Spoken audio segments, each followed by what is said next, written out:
ఇవాళ ఆదిలాబాద్ జిల్లాలో పర్యటించబోతున్నారు. 2 ఏళ్ల పాలన పూర్తవుతున్న సందర్భంగా ప్రజాపాలన విజయోత్సవాల్లో భాగంగా ఇవాళ ఆదిలాబాద్ జిల్లాకు వెళ్లబోతున్నారు. పలు అభివృద్ధి పనులకు శంకుస్థాపనలు, ప్రారంభోత్సవాలు చేయనున్నారు.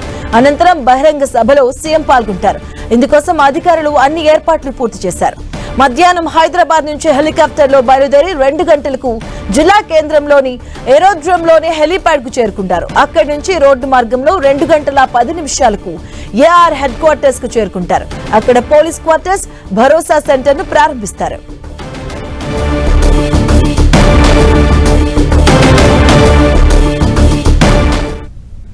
ఇక ప్రజాపాలన విజయోత్సవాల పేరిట సీఎం జిల్లాలో పర్యటిస్తూ ఉన్నారు. ఈ రోజు ఆదిలాబాద్ జిల్లాలో సీఎం రేవంత్ పర్యటన కొనసాగబోతుంది. సభా ప్రాంగణం నుంచి మా కరెస్పాండెంట్ ప్రేమ్ సాగర్ మరిన్ని వివరాలు అందిస్తారు.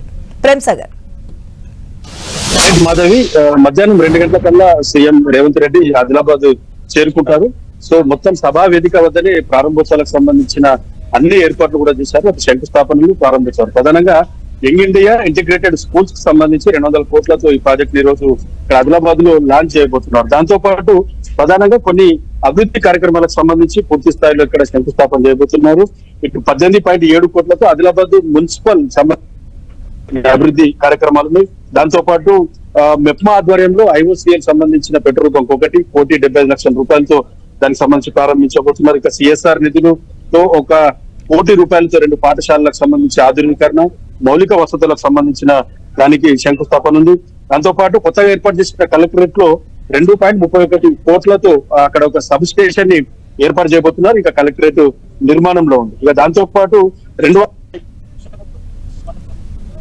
హైయర్ అఫీషియల్ సంబంధించిన క్వార్టర్స్ కి సంబంధించి కూడా కొంత ఇనాగ్రేషన్స్ ఉన్నాయి. దాంతో పాటు 2 కోట్లతో భరోసా సెంటర్ ను, పోలీస్ సంబంధించిన భరోసా సెంటర్ ను కూడా రోజు ప్రారంభించబోతున్నారు. ఇక 19.69 కోట్లతో ఇందిరా మహిళా శక్తికి సంబంధించిన చెక్కుల పంపిణీ కూడా చేయబోతున్నారు. సో సీఎం సంబంధించి టూర్ కు ఇప్పటికే ఏర్పాట్లన్నీ కూడా పూర్తయ్యాయి. అధికారికంగా సభ నిర్వహిస్తున్నారు కాబట్టి పూర్తి స్థాయిలో ఏర్పాట్లన్నీ కూడా సీఎం సభ నేపథ్యంలో కొంత ముందస్తు అరెస్టులు కూడా కొనసాగుతున్నాయి.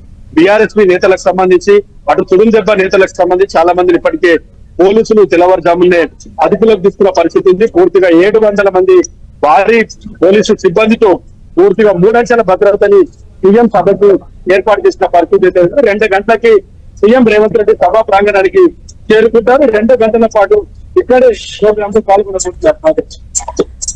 ప్రేమ్ సాగర్, అలాగే హిల్ట్ పాలసీపై కూడా బీఆర్ఎస్ పార్టీ కూడా పోరుబాట అంటూ కూడా వాయిస్ రైజ్ చేస్తుంది. సో భద్రతా పరంగా ఎలాంటి పటిష్ట భద్రతను ఏర్పాటు చేయడం జరిగింది? రైట్, ఈ ఉదయం నుంచి సంఘటన చూస్తూ ఉంటే కొంత పోలీస్ సంబంధించి కూడా గట్టి బందోబస్తును ఏర్పాటు చేశారని చెప్పుకోవచ్చు. 3 అంచెల భద్రతతో పాటు 700 మంది పోలీస్ ఫోర్స్ ఇప్పటికీ ఇక్కడ డిప్లాయ్ చేసిన పరిస్థితి ఉంది. సో ఉదయం నుంచి కూడా కొంతమంది నేతల్ని ముందస్తుగా అరెస్ట్ చేసిన పరిస్థితి అయితే కనిపిస్తుంది. ఎందుకంటే గతంలో పిసిసి చీఫ్ గా ఉన్నప్పుడు రేవంత్ రెడ్డి, దాంతో పాటు సీఎం గా ప్రమాణ స్వీకారం చేసిన తర్వాత మొదటి సభ ఆదిలాబాద్ జిల్లాలో నిర్వహించారు. ఆ టైంలో ఆదిలాబాద్ జిల్లాను దత్తత తీసుకుంటామని ఒక స్పష్టమైన హామీ ఇచ్చారు. సో ప్రధానమైన డిమాండ్స్ ఉన్నాయి. ఆదిలాబాద్ జిల్లాలో ఒక యూనివర్సిటీ లేదు, మూతపడ్డ సిసిఐ ఫ్యాక్టరీ పునరుద్ధరణతో పాటు ఇంకా సమస్యలున్నాయి. ఆదిలాబాద్ లో ఎయిర్పోర్ట్ సంబంధించి నిర్మాణం చేపడతామని చెప్పేసి కొన్ని సమస్యల పైన ఇప్పటికే సీఎం రేవంత్ రెడ్డి చాలా స్పష్టమైన హామీ గతంలో ఇచ్చారు. కానీ 2 ఏళ్లు గడుస్తున్నప్పటికీ కూడా సీఎం దత్తత తీసుకున్న ఈ జిల్లాలోనే ఇంకా పనులేవి కూడా జరగకపోవడాన్ని విపక్షాలు పూర్తి స్థాయిలో తప్పుపడుతున్న పరిస్థితి ఉంది. ఏ ముఖం పెట్టుకుని ముఖ్యమంత్రి రేవంత్ రెడ్డి ఇచ్చిన కార్యక్రమాల దృష్టి ఆదిలాబాద్ వస్తున్నారని చెప్పేసి ఇప్పటికే వాళ్ళంతా నిన్న ఖండించిన పరిస్థితి ఉంది. సో వాళ్ళంతా ఖండించిన నేపథ్యంలో కొంత ముందస్తు అరెస్టులు వాళ్ళు జరిగాయి. సో కొంత ప్రజలు చాలా పరిస్థితి ఉంది. ఎందుకంటే సీఎం దత్తత తీసుకున్న జిల్లా కాబట్టి కొన్ని సుదీర్ఘ కాలమైన సమస్యలు ఇక్కడ చాలా వరకు ఉన్నాయి. వాటన్నిటిపైన ఒక హామీ వస్తుంది.